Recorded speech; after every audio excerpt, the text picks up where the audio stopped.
जय हिंद दोस्तों। क्या आप भी एसएससी जीडी 2026 का तैयारी कर रहे हैं और क्या आपका भी मैथ्स में मार्क्स नहीं बढ़ रहा है या आपको मैथ्स समझ नहीं आ रहा है? मैंने यहाँ पर अपने यूट्यूब चैनल पर एक सीरीज स्टार्ट किया है जिसमें कि एसएससी जीडी 2026 में मैथ्स के जितने भी इंपॉर्टेंट चैप्टर्स हैं, मैंने यहाँ पर टॉप 10 चैप्टर्स यहाँ पर लिए हैं और उन सारे इंपॉर्टेंट चैप्टर्स के सारे इंपॉर्टेंट टाइप्स पे एक एक एग्जाम्पल के साथ मैंने यहाँ पर वीडियो बनाया है और मैंने यहाँ पर पहला वीडियो परसेंटेज का अपलोड भी कर दिया। आप लोग मेरे चैनल पर जाकर देख सकते हो और उसमें मैंने यहाँ पर परसेंटेज चैप्टर से जितने भी सारे इंपॉर्टेंट टाइप्स थे उन सारे टाइप को अच्छे से यहाँ पर समझाया है एग्जाम्पल के साथ। और आज की इस वीडियो में आप लोगों को profit and loss plus discount chapter से जितने भी इंपॉर्टेंट टाइप है जो कि पिछले साल पूछे गए थे और इस बार भी पूछने के पूरे पूरे संभावना है, आपको वो सारा टाइप अच्छे से समझा दूंगा ट्रिक के साथ। और आपको एग्जाम में कैसे उस क्वेश्चंस को अटेम्प्ट करना वो सारा कुछ आपको इस वीडियो में बताऊंगा। और अगर आप लोग सिर्फ यही 15 से 20 मिनट का ही वीडियो अगर सिर्फ देखकर चले जाते हो तो आपका एसएससी जीडी 2026 में profit and loss plus discount से एक भी क्वेश्चन नहीं छूटेगा। सारा क्वेश्चन आपका इसी से लड़ेगा। एसएससी जीडी 2026 में profit and loss plus discount से 2 से 3 सवाल आप लोगों को देखने को मिल जाएंगे और इस चैप्टर से जितने सारे इंपॉर्टेंट टाइप है सारा आज हम लोग देखने वाले हैं। वीडियो को पूरा एंड तक देखिएगा। हर टाइप का हर क्वेश्चन मैंने यहाँ पर इंग्लिश और हिंदी दोनों में लिखा है, तो यहाँ पर जो भी मीडियम होंगे इंग्लिश मीडियम और हिंदी मीडियम आप लोगों को समझ में आने वाला है।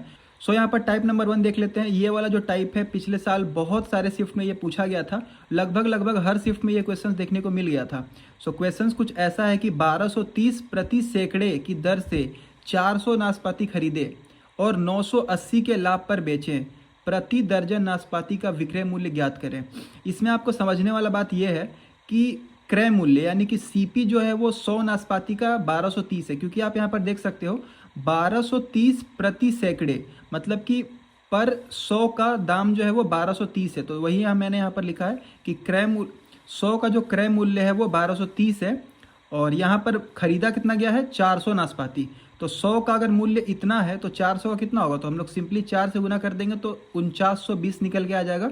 यहाँ पर 400 नाशपाती खरीदने में कुल जो क्रय मूल्य लगा वो कितना लगा 4920। उसके बाद अगर आप लोग आगे पढ़ोगे तो यहाँ पर लिखा हुआ है 980 के कुल लाभ पर बेचा, मतलब कि 980 का लाभ भी उसको हुआ है। तो यहाँ पर एसपी निकालने के लिए आपको पता है कि एसपी क्या होता है, सीपी प्लस प्रॉफिट यानी कि क्रय मूल्य प्लस लाभ। तो इन दोनों को अगर हम लोग जोड़ेंगे क्रय मूल्य और लाभ को तो यहाँ पर टोटल मेरा विक्रय मूल्य निकल के आ जाएगा 5900। अब यहाँ पर क्वेश्चंस क्या बोला है कि प्रति दर्जन नाशपाती का विक्रय मूल्य ज्ञात करिए, मतलब कि एक दर्जन नाशपाती का कितना विक्रय मूल्य होगा। तो आप यहाँ पर देखोगे कि 400 नाशपाती था मेरे पास और अगर हम लोग को दर्जन में निकालना है कि टोटल कितना दर्जन होता है तो हम लोग को 400 को 12 से भाग करना पड़ेगा, क्योंकि एक दर्जन में 12 होता है। ठीक है। और यहाँ पर अगर हम लोग को विक्रय मूल्य निकालना है प्रति दर्जन का, तो ये जो 5900 है ये तो आपका विक्रय मूल्य हो गया और हम लोग को यहाँ पर डिवाइड करना होता है 400/12 से, क्योंकि यहाँ पर यही निकला हुआ है। ठीक है। तो ये जो 12 है ना वो डिवीजन में होता है तो ऊपर जाके ये मल्टीप्लाई हुआ, तो मैंने यहाँ पर डायरेक्ट लिख दिया 5900 डिवाइडेड बाय 400 गुने 12। अगर आप लोग इसको सॉल्व करोगे तो आपको निकल के आएगा 177। इसका मतलब कि प्रति दर्जन नाशपाती का जो विक्रय मूल्य था वो 177 था। और यहाँ पर क्वेश्चन आप लोग देख सकते हो कि प्रति दर्जन नाशपाती का विक्रय मूल्य बोला था, विक्रय मूल्य बोला इसीलिए 5900 से डिवाइड किए। ठीक है। और यही अगर क्वेश्चन में अगर बोल देता है कि प्रति दर्जन नाशपाती का क्रय मूल्य ज्ञात करें तो क्रय मूल्य मेरा कितना था 4920। तो हम लोग 4920 को 400 × 12 से डिवाइड करते और फिर यहाँ पर विक्रय मूल्य प्रति दर्जन निकल कर आ जाता। इस तरह क्वेश्चन आप लोग इस तरह से सॉल्व कर सकते हो। और एक बात मैं बताना चाहता हूँ कि इस तरह का जो सवाल था ना, पिछले बार सबसे ज़्यादा लोग इसी तरह के सवाल में गलती किए थे। आप लोग इस तरह का सवाल को अच्छे से एक बार कर लेना, मैंने यहाँ पर कोशिश किया अच्छे से समझाने का। अब हम लोग बढ़ते हैं टाइप नंबर 2 का। और इस तरह का जो टाइप है वो भी बहुत बार पूछा गया था, पिछले हर एक शिफ्ट में आप लोग को इस तरह का सवाल देखने को मिला ही होगा। अगर आप लोग प्रीवियस ईयर का क्वेश्चन मारे होंगे तो आप लोग इस तरह क्वेश्चन जरूर देखे होंगे। एक वस्तु को 4824 में बेचने पर 20% का लाभ होता है, यदि उसे 6000 में बेचें तो कितना परसेंट का लाभ होगा। ये जो निकालना है वो लगभग में निकालना है। आप लोग यहाँ पर देख सकते हो एक वस्तु को 4824 में बेचने पर 20% का लाभ होता है। कोई भी जो क्रय मूल्य होता है ना सीपी वो 100% होता है। तो अगर 20% का लाभ हो रहा है तो 100 में हम लोग यहाँ पर 20 जोड़ देंगे तो यहाँ पर 120 आ जाएगा। ठीक है। क्योंकि मेरे को यहाँ पर 20% का लाभ हो रहा है तो परसेंटेज में 120 हो गया और रुपीज़ में कितना हो गया 4824। तो 4824 जो है वो 120 का वैल्यू है और हमको निकालना कितना का है 100 का। 100 क्या है यहाँ पर 100 है आपका सीपी। ठीक है। इसको अगर आप लोग सॉल्व करोगे तो 4020 जो है वो सीपी निकल के आ जाएगा, जो कि है आपका क्रय मूल्य। ठीक है। अब हम लोग का जब क्रय मूल्य निकल के आ जाएगा तो हम लोग इजीली पता कर सकते हैं कि हम लोग को लाभ कितना हो रहा है, क्योंकि क्रय मूल्य निकला हुआ है और बोल रहा है कि 6000 में बेचने पर। तो हम लोग यहाँ पर माइनस कर लेते हैं कि भाई 6000 में से 4020 माइनस करेंगे तो 1980 का लाभ मेरे को निकल के आ रहा है। सो यहाँ पर पूछा है कि लाभ प्रतिशत। सो लाभ प्रतिशत या प्रॉफिट परसेंट हम लोग कैसे निकालते हैं, तो इसका फॉर्मूला होता है लाभ बटे क्रय मूल्य गुने 100, profit divided by CP into 100। आपको ऊपर में रखना है लाभ, नीचे में रखना है क्रय मूल्य। क्यों ऐसा? आपको अगर लाभ या हानि होगा तो आप कैसे पता करोगे? क्रय मूल्य से ही ना। क्रय मूल्य से अगर ज्यादा में बेचोगे तो लाभ होगा, कम में बेचोगे तो हानि होगा। तो यहाँ पर क्रय मूल्य से इतना ज्यादा में बेचा गया, इसीलिए लाभ ऊपर लिखे, क्रय मूल्य नीचे लिखे और इंटू 100 अप्रोक्स में 49.25 के करीब में आपका लाभ होगा। तो इस तरह का सवाल आपका बनाने का सिंपल तरीका है कि आप लोग बस देख लो कि ये जो वैल्यू दिया हुआ है ना वो कितने का वैल्यू दिया हुआ है। यहाँ पर 20% का लाभ था, इसीलिए ये जो वैल्यू हो गया 120 का हो गया। अगर यहीं पर बोलता कि 2824 में बेचने पर 20% की हानि हुई, तो हानि मतलब क्या? 100 तो सीपी होता ही है हमेशा। 20% का हानि हुआ मतलब कि 80, इसका मतलब ये जो होता है ये 80 का वैल्यू होता है और 100 का हमको निकालना होता, और 100 मतलब होता है सीपी। तो इस तरह से आप लोग सीपी निकाल लेते और जितना में भी बेचने बोलेगा उससे आप घटा लेना, और घटाने के बाद आप लोग लाभ या हानि प्रतिशत निकाल सकते हो। यहाँ पर जैसे कि लाभ बाय क्रय मूल्य है ना, अगर हानि हो रहा होता तो हानि बाय क्रय मूल्य ही होगा, जैसा कि मैंने आप लोगों को समझाया भी है कि हानि होगा या लाभ होगा वो क्रय मूल्य से ही पता चलेगा। और अब हम लोग बात करते हैं टाइप नंबर 3 के बारे में, और इस तरह का सवाल भी बहुत आप लोगों को देखने को मिला होगा प्रीवियस ईयर में, और ये बहुत एक तरह से इंपॉर्टेंट सवाल है। इसका 1 सेकंड में आप कैसे सॉल्यूशन कर सकते हो आपको मैं बताऊंगा। और एक और बात, ये इस तरह का जो सवाल है पिछले बार बहुत सारे लोग गलती किए थे, समझ ही नहीं आता कि इसमें करना क्या है, बट मैं आपको जो मेथड बताऊंगा आप लोग 10 से 20 सेकंड में इस तरह का सवाल इजीली बना सकते हो। सो पहले हम लोग क्वेश्चंस पढ़ लेते हैं। कंचन ने 153 कुर्सियां बेची और उसे 78 यानी कि 78 कुर्सियों के विक्रय मूल्य के बराबर लाभ हुआ। इंग्लिश वाले यहां पर पढ़ सकते हैं, उसका लाभ प्रतिशत ज्ञात करें। इस तरह का क्वेश्चंस में मैं आप लोगों को बताता हूं कि दो ही चीज आप लोगों को ध्यान देना है। यहां पर ये वाला लाइन आप लोगों को ध्यान देना है कि उसे 78 कुर्सियों के विक्रय मूल्य के बराबर लाभ हुआ। आपको दो वर्ड पे ध्यान देना है, एक तो विक्रय मूल्य और एक आपका लाभ। अगर क्वेश्चन ने बोला है कि उसे, यहां पर तो कुछ भी नंबर हो सकता है ना, 78 58 कुछ भी नंबर हो सकता है, इतने कुर्सियों के विक्रय मूल्य के बराबर लाभ हुआ। अगर विक्रय मूल्य बोला है यानी कि एसपी बोला है तो हम लोग डायरेक्टली ये जो 153 था ना यहाँ पर, इसको डायरेक्ट हम लोग एसपी मान सकते हैं। तो यहाँ पर एसपी, यहाँ पर हम लोग 153 को एसपी ही क्यों माने? क्योंकि यहाँ पर क्वेश्चंस में जो बोला है कि विक्रय मूल्य के बराबर, अगर यहाँ पर क्रय मूल्य बोलता ना तो हम लोग यहाँ पर सीपी के बराबर 153 लिख देते हैं। ठीक है, तो यहाँ पर बोला क्या है कि विक्रय मूल्य के बराबर लाभ हुआ, तो एसपी हो गया मेरा 153। लाभ यहाँ पर देख सकते हो, लाभ बोला है तो लाभ जो आपका तो बताया हुआ है कि 78 का लाभ हुआ है, तो लाभ हो गया 78। अब आप लोग एक चीज ध्यान दो, मेरे पास विक्रय मूल्य है, लाभ है, तो क्रय मूल्य नहीं निकल जाएगा, आराम से निकल जाएगा। क्रय मूल्य हम लोग कैसे निकालेंगे? आप यहाँ पर देखो, हम लोग बेचे हैं 153 रुपए में और उस पर हमको 78 का लाभ हुआ है। 78 का लाभ हुआ है, इसका मतलब कहीं ना कहीं हम लोग उसको 75 में खरीदे होंगे। 75 में खरीद कर 78 का लाभ लेकर बेचे होंगे, तभी ना 153 में बेचे हैं। इसलिए यहाँ पर हम लोग सेलिंग प्राइस में से प्रॉफिट को घटा देंगे तो मेरा यहाँ पर सीपी निकल के आ जाएगा। अब आपके पास सारा कुछ है, आपके पास सीपी भी है, लाभ भी है, एसपी भी है, तो आप लोग इजीली लाभ प्रतिशत निकाल सकते हो। इससे पहले वाले टाइप में मैंने बता चुका है कि लाभ प्रतिशत या प्रॉफिट परसेंट कैसे निकालते हैं। लाभ बटे क्रय मूल्य गुने 100, तो लाभ कितना हो रहा था 78 का, सीपी कितना है मेरा 75 गुने 100, आपका 104% का लाभ हो रहा है। सो इस तरह का सवाल में आपको बस यही चीज देखना है कि ये जो बोला है ना कि लाभ या हानि, वो किस पे बोला है, विक्रय मूल्य पे बोला है या क्रय मूल्य पे बोला है। अगर विक्रय मूल्य पे बोला है तो ये वाला जो है वो आपका विक्रय मूल्य बन जाएगा, और अगर क्रय मूल्य पे बोला है तो ये आपका जो है वो क्रय मूल्य बन जाएगा। यहाँ पर लाभ या हानि कुछ भी हो सकता है, ठीक है, लाभ या हानि कुछ भी हो सकता है। सो आप लोग उसके हिसाब से सीपीएसपी या लाभ हानि कुछ भी यहाँ पर निकाल सकते हो, और यहाँ पर प्रॉफिट परसेंट या लॉस परसेंट भी निकाल सकते हो। तो आई थिंक आपको ये वाला टाइप समझ में आ गया होगा, और अब जब इस तरह का सवाल आप लोग को देखने को मिलेगा तो आप लोग 10 से 15 सेकंड में ही इस तरह का सवाल बना लोगे। अब हम लोग बढ़ते हैं टाइप नंबर 4 में, और टाइप नंबर 4 भी मोस्ट इंपॉर्टेंट टाइप है, और इसको मैंने अच्छे से समझाने का प्रयास किया दो मेथड से, जो आपको ईजी लगे आप उसमें बना सकते हो। सबसे पहले हम लोग यहाँ पर क्वेश्चंस पढ़ लेते हैं। मंदार ने एक कैलकुलेटर खरीदा और उसे करण को 5% के लाभ पर बेचा। करण ने उसे तुषार को 25% की हानि पर बेचा। यदि तुषार ने इतने का भुगतान किया तो मंदार ने कितने में खरीदा। बोलने का मतलब क्या है कि स्टार्टिंग कहाँ से हो रहा है, मंदार से हो रहा है ना। मंदार एक कैलकुलेटर खरीदा था, उसको बेच दिया करण को 5% का लाभ पर। अब करण को भी वो कैलकुलेटर पसंद नहीं आ रहा, वो उसको हानि पर बेच दिया, 25% का हानि पर बेच दिया तुषार को। और जब तुषार खरीदा करण से तो वो इतना पैसा दिया था, ठीक है। तो वो पूछ रहा है कि मंदार उसको कितना में खरीदा था वो कैलकुलेटर को। तो इसका तो एक सिंपल तरीका है कि जो मंदार जितना रुपए में खरीदा था ना, वो तो मेरे को नहीं पता, वही तो पूछ रहा है, तो हम लोग उसको एक्स मान लेते हैं। मान लेते हैं कि मंदार 100 रुपये में उस सामान को खरीदा था। उसके बाद वो जो जितना रुपए में खरीदा यानी कि 100 रुपये में, उसको 5% का लाभ पर बेचा। 5% का लाभ मतलब क्या, 105, 105/100। कोई भी सामान अपने आप में 100% होता है, अगर उस पर 5% का लाभ हुआ यानी कि 105%। तो जितना में खरीदा था उसका 105%। उसके बाद ये जो पैसा आएगा वो किसका आएगा, जो कि करण दिया था मंदार को खरीदने के लिए। अब वो जो पैसा है उस पे 25% का हानि पर बेच दिया तुषार को। तो 25% का हानि मतलब क्या, 75%। तो हम यहाँ पर 75% लिख दिए। और ये जो बराबर होगा वो किसके बराबर होगा, 3780 के। क्योंकि आप देख लो कि करण जो है वो इतना रुपया में खरीदा था और उस पर ये 25% का हानि पर बेचा, तो इतना ही अमाउंट आएगा ना जो कि तुषार उसको दिया था। तो आप अगर इसको सॉल्व करोगे तो ईजिली आपका 4800 आ जाएगा। एक लाइन का सवाल है, बस समझाने में थोड़ा टाइम लगा, एक लाइन में आप इसको सॉल्व कर सकते हो। दूसरा जो मेथड है वो है आपका रेशियो मेथड। ये क्या है, 5% का लाभ हुआ तो 5% का मतलब क्या होता है, 1/20 लाभ हो रहा है इसीलिए यहाँ पर प्लस लिख दिए। 25% का हानि हुआ, 25% का हानि मतलब 1/4 हानि हो रहा तो माइनस लिख दिए।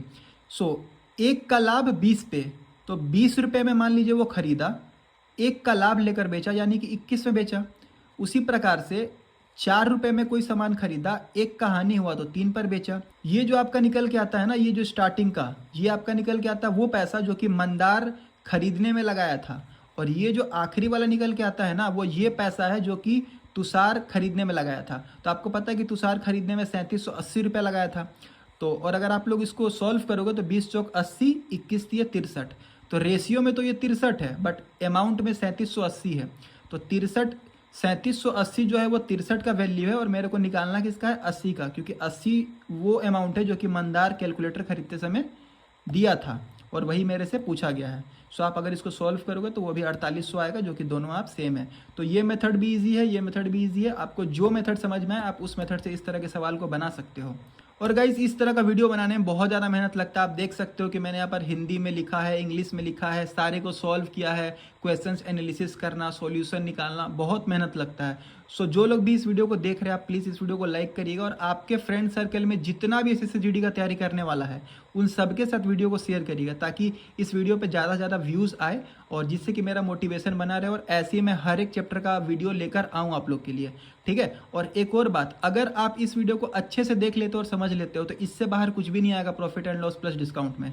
सो मैं जो भी बता रहा हूँ सारा इंपॉर्टेंट ही है और आप अच्छे से समझना। अगर किसी को एक बार में समझना है तो इस वीडियो को 1, 2 बार, 3 बार भी देख सकते हैं। सो अब हम लोग बढ़ते हैं टाइप नंबर 5, जो कि बेईमान दुकानदार। आप कोई भी सेट मार रहे होगे तो इस पे एक सवाल जरूर से ही बनता है। प्रीवियस ईयर उठा के देख लो या कोई भी प्रैक्टिस सेट उठा के देख लो, बेईमान दुकानदार से एक सवाल रहता ही है। सो पिछले साल जो क्वेश्चंस पूछा गया था उसी के बेसिस पे मैं यहाँ पर क्वेश्चंस लेकर आया हूँ और समझाने का आपको प्रयास करूंगा। एक बेईमान दुकानदार अपने सामान को क्रय मूल्य पर बेचता है, ये तो सब में लिखा रहता है। हालांकि वो ऐसे बाट का उपयोग करता है जिसका वजन वास्तव में 24% कम हो। मतलब कि एक दुकानदार है, वो सामान तो बोलता है कि हम क्रय मूल्य में खरीदे हैं, क्रय मूल्य में ही बेचेंगे, लेकिन वो जो वेट यूज़ कर रहा है ना तौलने के लिए, वो एक्चुअल वेट से 24% कम है, तो उसको तो फायदा ही होगा ना। तो पूछ रहा है कि उसका लाभ प्रतिशत ज्ञात करें। तो इस तरह का सवाल आपको एक बार समझा देंगे, जिंदगी भर आप लोग को याद रहेगा। कैसे, आप लोग यहाँ पर ध्यान से देखिए कि मान लीजिए कि एक दुकानदार को ना 100 टॉफी बेचना था, बट वो 100 टॉफी का पैसा तो लिया बट बेचा 80 ही। तो उसके पास से गया कितना, 80 ही गया ना। तो जो उसके पास से जाता है वो बन जाता है उसका सीपी, और जितना पैसा वो कमाता है वो बनता है उसका एसपी। आप इस वाले सवाल में समझने का प्रयास करो। 24% कम यूज कर रहा वेट, तो 24% का वैल्यू कितना होता है, 6/25।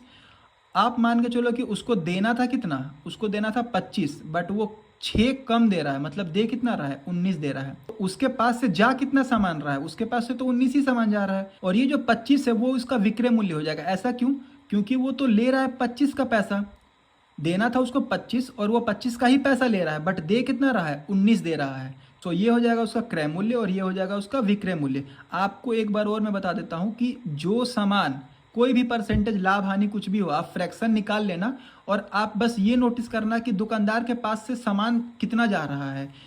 यहाँ पर 19 ही तो वो दे रहा है ना, देना था 25 लेकिन दे रहा है 19, तो उसके पास से तो 19 ही जा रहा है, तो वो हो जाता है उसका क्रय मूल्य।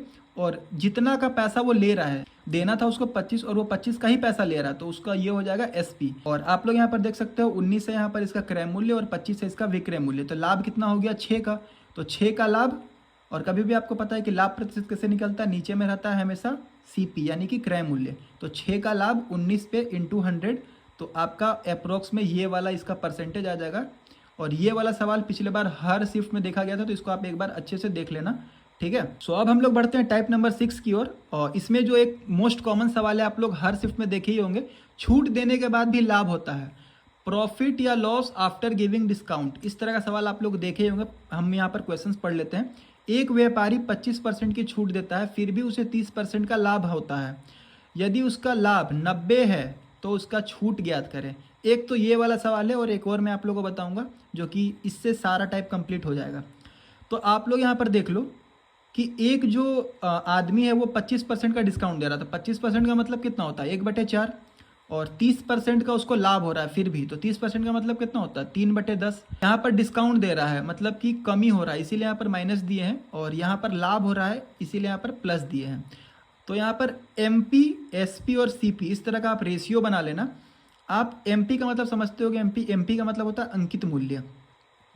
अंकित मूल्य में कुछ भी हम लोग छूट देते हैं उसके बाद ही ना विक्रय मूल्य निकलता है। मान लीजिए किसी का सामान का दाम है 100 रुपया, उस पर हम 20% का छूट दे दिए, इसका मतलब हम उस सामान को 80 रुपये में बेचें, तो ये 80 क्या होता है, ये होता है विक्रय मूल्य।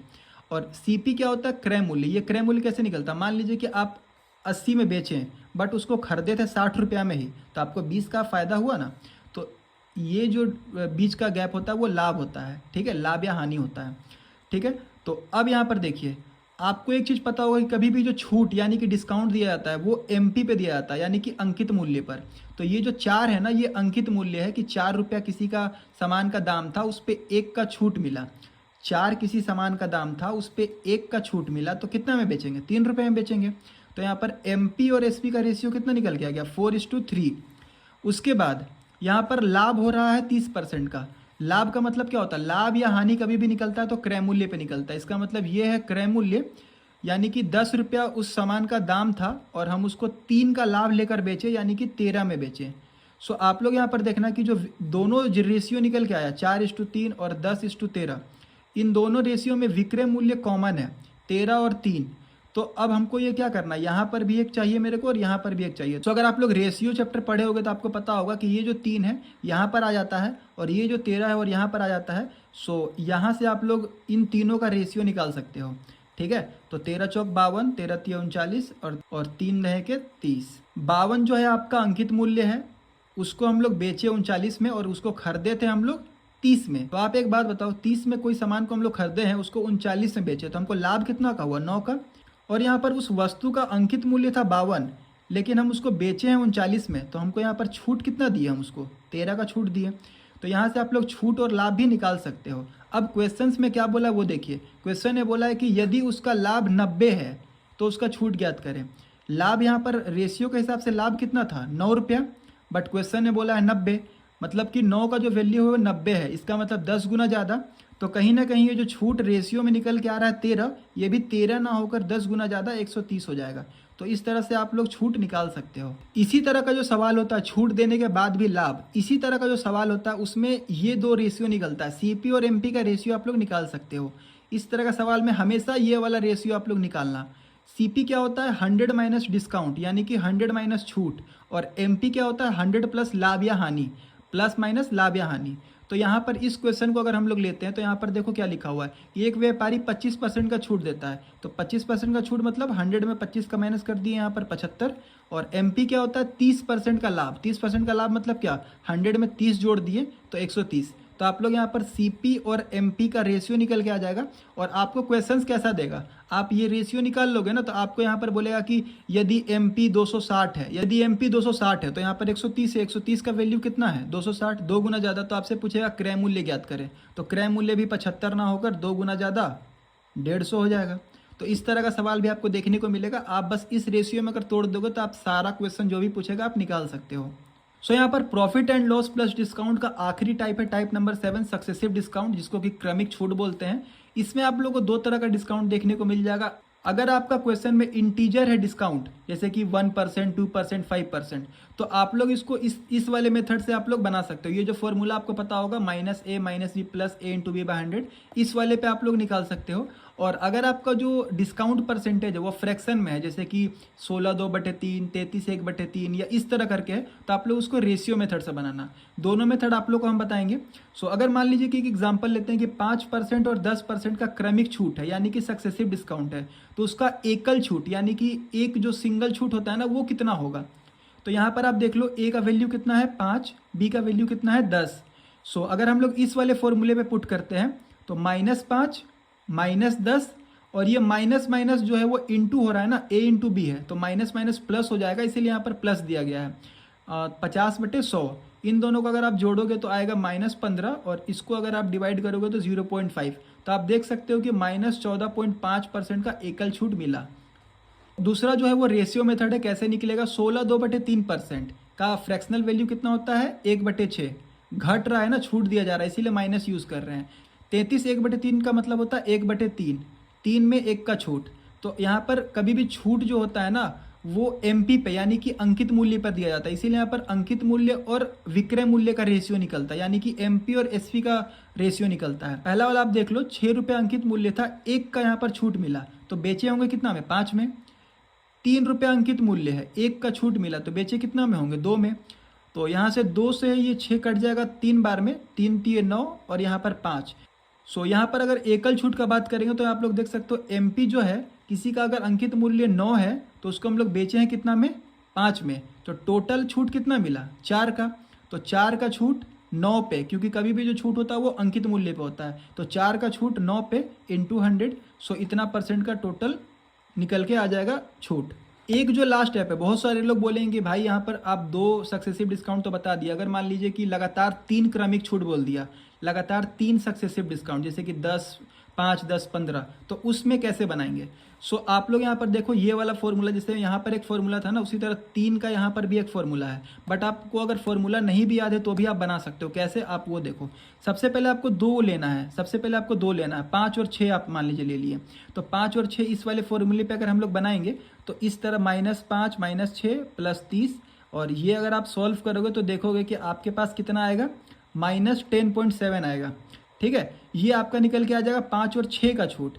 इसके बाद जब एक ये दोनों मिलकर एक सिंगल बन जाए तो फिर आप तीसरा लगा देना, तो -10.7 तो पहले से था ही, और ये फिर 7 यहाँ पर आ जाएगा -7, फिर इन दोनों को यहाँ पर गुना करेंगे इंटू 100, और फिर ऐसे करके आप तीनों का निकाल सकते हो अगर आपको फॉर्मूला याद नहीं है तो।